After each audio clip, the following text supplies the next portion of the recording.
I'm Jen, and I'm the owner and creator of Good Robe & Co. And today is our third video in a four-part series.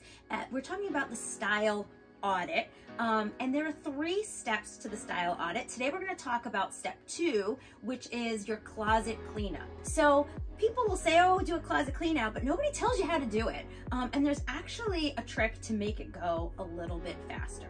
So what I'm going to suggest you do is I suggest that you have some bins, some clear bins available, a rolling rack, and if you are planning on donating anything that's left over, things that you no longer want, I suggest having a large black garbage bag as you go through. The first thing that you're going to want to do is you're going to want to attack the low-hanging fruit, right? You're going to want to get rid of the stuff that you know off the top you don't want to wear or that doesn't fit you. So the first thing I do is when I go through my closet, the first thing I do is I go through and I look at what are the things that no longer fit me. If you're like me, you might have 2 sizes, right? One smaller than you are and one bigger. I would suggest then 2 different bins, one bin for one size range and one bin for the other. I am telling you, it is worthwhile to get the things out of your closet that don't fit you.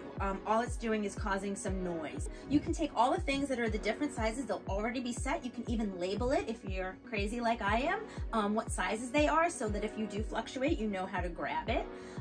The second thing that you're gonna do is anything that does not go with your defined style.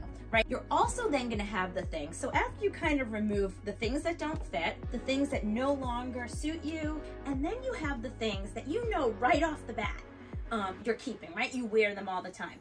I suggest, because now you've taken things out and you've made space, I would start putting all of those things on one section. Start moving them up as you go through. Okay, yeah, I wear this, I wear this, I wear this, I wear this, I wear this. The last thing that you're going to attack are the things that either A, you don't wear anymore, or B, you know, you're looking at it and you're just not quite sure. You wear it sometimes, you don't feel great in it. That's why you have the rolling rack. The rolling rack is here so that you can take those things as you decide and you can hang them up until you're ready to make a decision. So the maybes kind of come out here and you attack those last. So if you're not ready to get rid of something and you're still not quite sure, don't hold up the process. I suggest putting them back in. So I hope these were some helpful tips for you. Stay tuned for the last video of our series.